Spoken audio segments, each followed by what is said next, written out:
Discuss करने जा रहे हैं पीएसटेट 2023 के लिए इंग्लिश पेडागोजी का सेक्शन जो रहता है आपका, उसके हम स्टडी करने जा रहे हैं। ये इंग्लिश पेडागोजी आपकी 2 वीडियोस में कंप्लीट हो जाएगी। तो अगर आप ये 2 वीडियोस भी देख लेते हैं, आपका इंग्लिश पेडागोजी का सेक्शन बहुत अच्छे से आप अटेम्प्ट कर पाएंगे। और ये वही शॉर्ट टॉपिक्स हैं जो आपके एग्जाम में इस बार आए हुए थे, क्योंकि वो वाला जो पेपर था वो प्रीवियस ईयर क्वेश्चन से थोड़ा सा हटके था। तो उसी के बिहाफ पे मैंने कुछ इंपॉर्टेंट टॉपिक्स के नोट्स बनाए हैं, जो कि आपकी 2 वीडियोस में कंप्लीट कर दी जाएगी। अगर आप वीडियो को अच्छे से देखते हैं और अगर आपको समझ में आ जाता है तो you will be able to attempt that questions in your exam. So let us start our video now. First of all, meaning of language. कि हमें बच्चे को पढ़ाने के लिए हमें लैंग्वेज को पढ़ाना है यहाँ पे, तो हमें लैंग्वेज का मतलब समझाना पड़ेगा कि लैंग्वेज बेसिकली होती है। तो language is a medium through which one can express one's ideas, thoughts, feelings and messages. अगर सपोज कोई लैंग्वेज है, अगर आप किसी और मान लो स्टेट में जाते हो इंडिया की, लेकिन आपको वहां की लैंग्वेज नहीं आती है, तो how will be you be able to communicate with that people? या आप अपने थॉट्स को कैसे एक्सप्रेस कर पाओगे, अपनी फीलिंग्स को? कोई मैसेजेस आपको देखना है, कुछ पूछना है उनसे, कुछ बात करनी है, how will you be able to communicate with them अगर आपको उनकी लैंग्वेज ही नहीं आती है? तो लैंग्वेज बेसिकली है क्या? In which one can express one's ideas, thoughts, feelings and messages.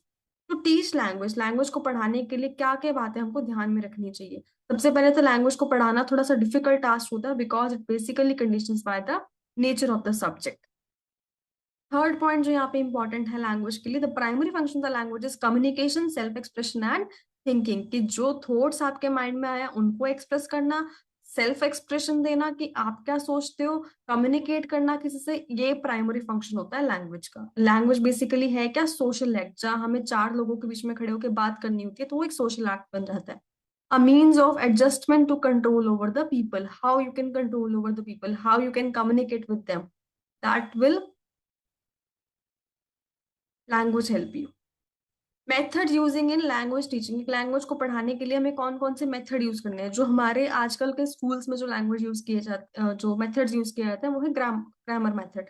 Grammar में हम क्या करते हैं? कोई भी लैंग्वेज हमें सिखानी है, उसके लिए हम उसको बच्चे को वर्ड्स के मीनिंग्स पता होने चाहिए, उस मतलब सेंटेंस कैसे बनाना, सेंटेंस फॉर्मेशन पता होना चाहिए, सिंटेक्स पता होने चाहिए, उसके रूल्स पता होने चाहिए। हाँ, सबसे पहले तो वो ग्रामर सिखाएंगे। ग्रामर की हेल्प से जब उसको पता होगा कि हैज के साथ थर्ड फॉर्म लगनी है या हैड कहाँ लगना है, वॉज वर्ब कहाँ लगना है, जब उसको रूल्स पता होंगे, जब ग्रामर के सारे रूल्स पता होंगे, तभी वो कोई एक सेंटेंस फॉर्म कर पाएगा। सेंटेंस फॉर्म कर पाएगा तभी वो लैंग्वेज को सीख पाएगा और उस लैंग्वेज को बोल पाएगा।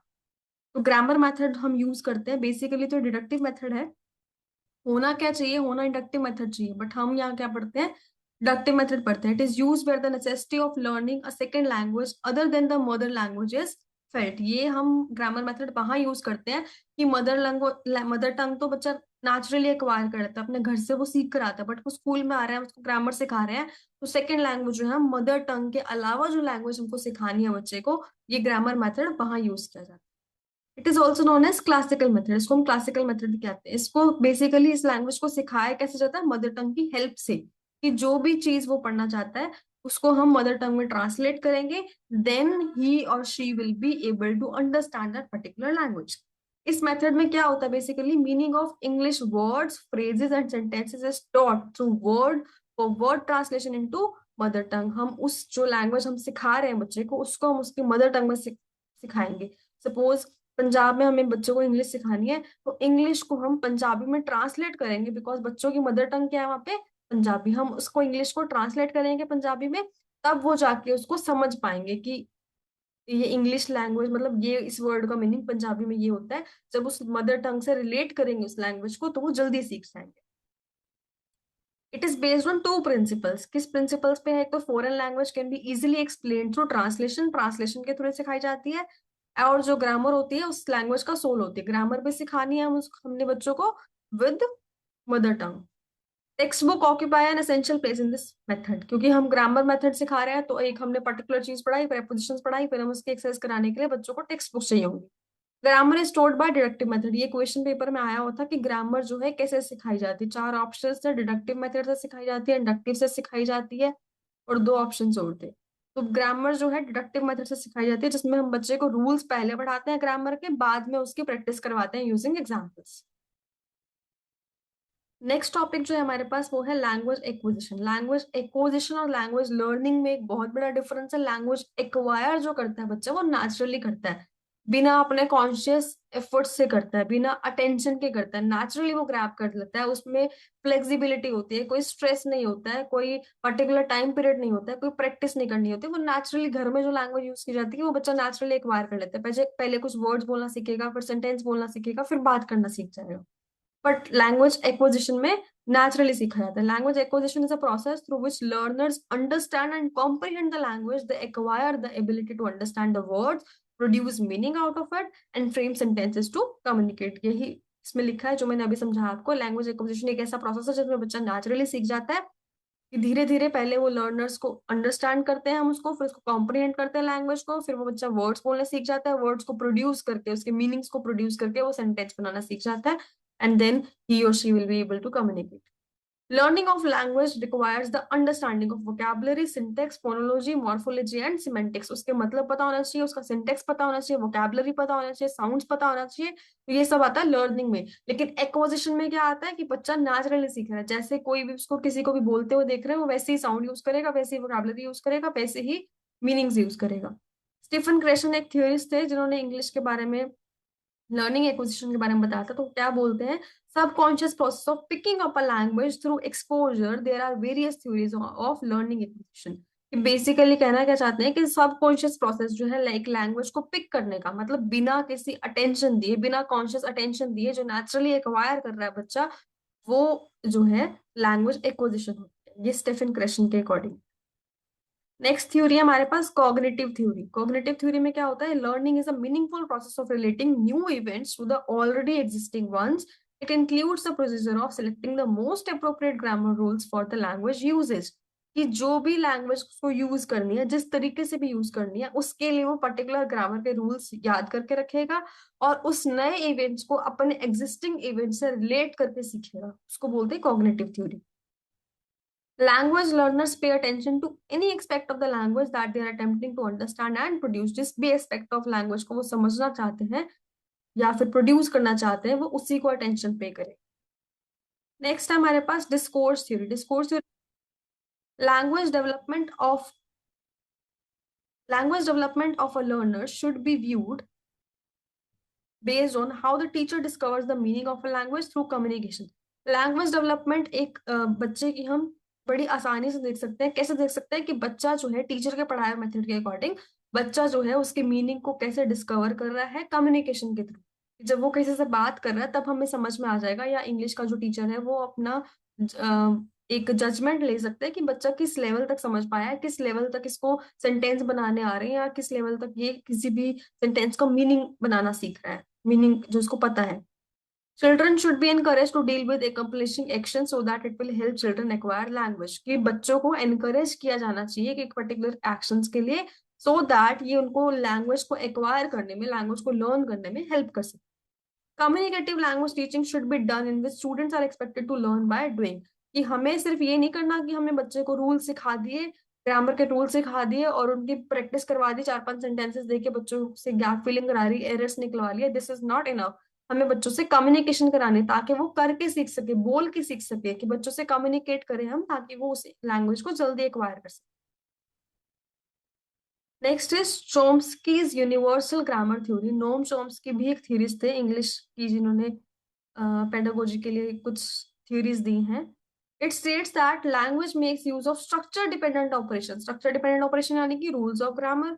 And he believe that humans may have the इनेट knowledge of this phenomenon. कि नोम चॉम्स्की बोलते हैं कि बच्चों के अंदर या ह्यूमंस के अंदर इनेट एबिलिटी होती है किसी भी लैंग्वेज को एक्वायर करने की, कि हम कितनी भी लैंग्वेजेस सीख सकते हैं यूजिंग आर मदर टंग। मतलब जो फाउंडेशन रहेगी वो रहेगी मदर टंग, उसके बाद हम जितनी लैंग्वेजेस चाहे उतनी लैंग्वेजेस सीख सकते हैं। Next is creativity is a fundamental aspect of language। Humans have the ability to understand and produce anything they want to communicate। अभी हमने बात की कि humans के अंदर इतनी ability है कि वो अंडरस्टैंड कर सकते हैं और किसी भी लैंग्वेज को प्रोड्यूस कर सकते हैं जिसमें भी वो कम्युनिकेट करना चाहते हैं।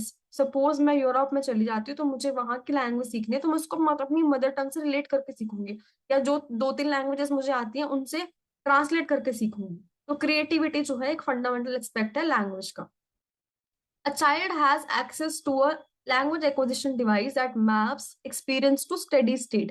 लैंग्वेज एक्विजिशन डिवाइस बेसिकली एक ऐसी डिवाइस है जो बच्चों को लैंग्वेज को एक्वायर करने में हेल्प करते हैं। ये इफेक्टिव रहती है 5 साल तक, जिसमें बच्चा जो है एक्वायर कर सकता है और लैंग्वेज को प्रोड्यूस कर सकता है। तो ये एलईडी जो है नोम चॉम्स्की ने दी थी, तो ये बच्चों को हेल्प करती है लैंग्वेज को एक्वायर करने में। This theory states that means asserts that humans are born with the instinct और innate facility for acquiring language, कि हम जो है इसी एबिलिटी के साथ बोर्न हुए हैं कि हम कोई भी लैंग्वेज को एक्वायर कर सकते हैं। We have the ability. अब पहले मैंने आपको बताया था कि लैंग्वेज एक्विजिशन में और लैंग्वेज लर्निंग में एक डिफरेंस है। एक नहीं, काफी डिफरेंस है, बट मेन डिफरेंस ये है कि लैंग्वेज जो एक्वायर करते हैं वो हम नेचुरली करते हैं, बिना कॉन्शियस अटेंशन के करते हैं। बट लैंग्वेज लर्निंग जो है हम कॉन्शियस अटेंशन देके करते हैं, प्रैक्टिस देके, टाइम देके, एफर्ट्स देके हम सीखते हैं लैंग्वेज को। तो कुछ डिफरेंसेस हैं। This process is rapid, this process is relatively slow. Rapid क्यों है? क्योंकि मदर टंग बच्चा बहुत जल्दी सीख जाता है, क्योंकि घर में 24/7 अगर एक लैंग्वेज बोली जा रही है तो वो बच्चा नेचुरली जो एक्वायर कर रहा है, बिना कॉन्शियस अटेंशन के एक्वायर कर रहा है, बिना एफर्ट्स के एक्वायर कर रहा है, तो वो जल्दी है, प्रोसेस जो है फास्ट है। बट ये जो लैंग्वेज लर्निंग का प्रोसेस है वो जो है स्लो है। ये सबकॉन्शियस प्रोसेस है, बच्चा नेचुरली सीख जाता है, इसमें कॉन्शियस प्रोसेस लगता है। वो एफर्टलेस है क्योंकि उसमें एफर्ट्स नहीं लगते हैं, इसमें सस्टेन्ड एफर्ट्स लगते हैं, प्रैक्टिस लगती है, प्रॉपर कम्युनिकेशन लगती है।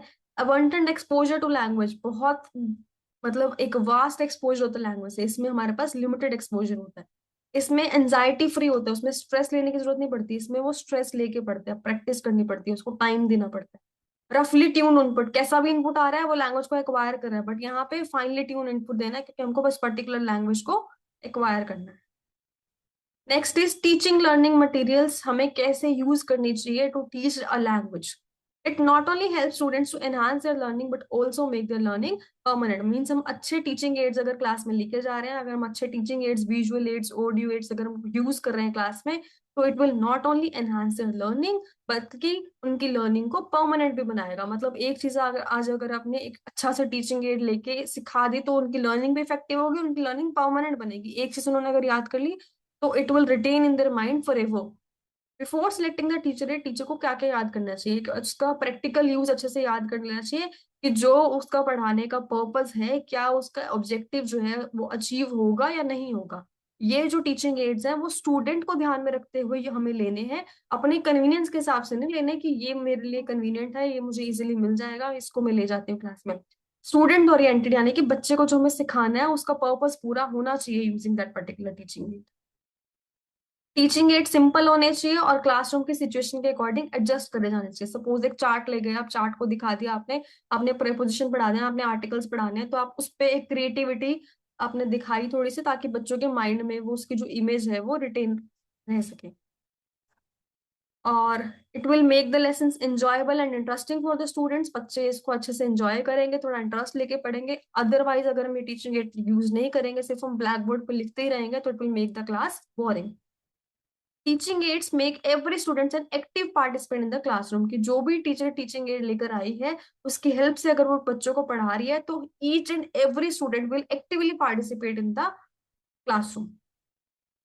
टीचिंग एड क्या करते हैं? स्टूडेंट्स को हेल्प करते हैं कि जो पढ़ाया जा रहा है उसको रियल लाइफ से रिलेट करके उसको पढ़ सके। टीचिंग एड क्या करते हैं? बच्चों की बेटर लर्निंग के लिए हेल्प करते हैं।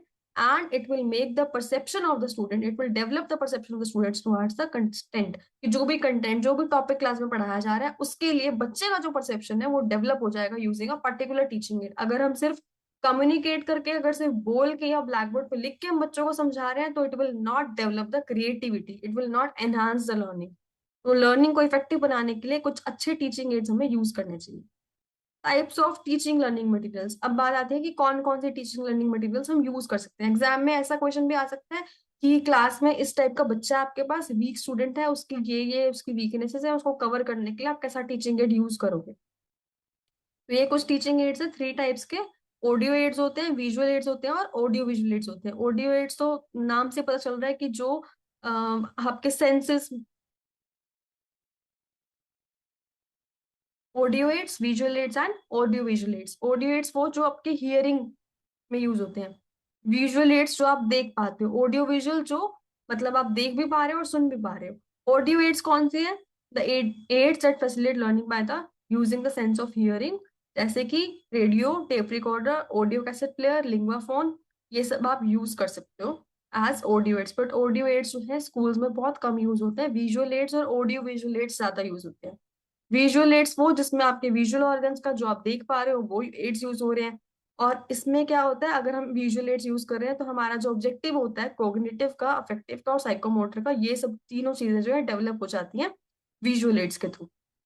तो इसमें हम क्या क्या यूज कर सकते हैं, ब्लैक बोर्ड तो हर स्कूल में विजुअल एड जो है अवेलेबल है, बट और हम क्या क्या यूज कर सकते हैं, चार्ट्स यूज कर सकते हैं, मैप्स यूज कर सकते हैं, flannel board, flash cards, globe, अगर हम एसएस पढ़ा रहे हैं तो हम ग्लोब ले जाएंगे, अदरवाइज हम छोटे बच्चों के लिए फ्लैश कार्ड्स यूज कर सकते हैं, चार्ट्स यूज कर सकते हैं। तो ये सब कुछ विजुअल एड्स हैं जो हम क्लास में as an teaching aid use कर सकते हैं। ऑडियो विजुअल एड्स वो जिसमें बोथ सेंसिंग ऑर्गन्स और विजुअल ऑर्गन्स हमारे, मतलब हियरिंग ऑर्गन और विजुअल ऑर्गन दोनों ही हमारे एक्टिव रहते हैं। For example LCD project, film projector, TV, computer, VCD player, virtual classroom, multimedia, जैसे कि स्मार्ट क्लासेस हर स्कूल में अरेंज कर दी गई हैं अभी, तो वो टीचिंग एड का ही पार्ट है। लर्निंग को इफेक्टिव बनाने के लिए हम ऑडियो विजुअल एड्स का यूज कर। Next is national curriculum framework. English के लिए क्या बोलते हैं कि मल्टीलिंग्विज्म should be preferred in a classroom. जरूरी नहीं है कि इंग्लिश की जो, अगर स्कूल की जो ऑफिशियल लैंग्वेज इंग्लिश है तो सिर्फ इंग्लिश यूज होनी चाहिए, कि डाइवर्सिटी होनी चाहिए, बच्चों की जितनी भी मदर टंग है सब जो है डाइवर्सिटी होनी चाहिए, कि सब आपकी यूज कर सके, यानी कि मल्टीलिंग्विज्म को फॉलो करना। इंडिया में जो इंग्लिश है वो एक ग्लोबल और सेकंड लैंग्वेज है, मतलब पहले जो बच्चों को मदर टंग सिखाई जाती है बाद में इंग्लिश सिखाई जाती है। इंग्लिश जो है ग्लोबल और सेकंड लैंग्वेज है। ये पूछ सकते हैं अकॉर्डिंग टू एनसीएफ 2005 कि इंग्लिश जो है कैसी लैंग्वेज है, सेकंड लैंग्वेज है, ऑफिशियल लैंग्वेज हिंदी है इंडिया में।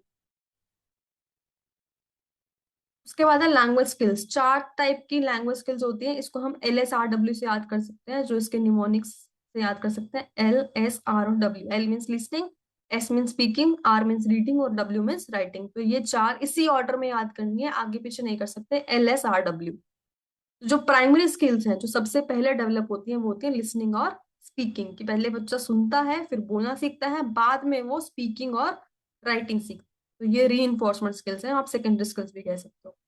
अब है रीडिंग, जो है कितने टाइप्स की होती है रीडिंग।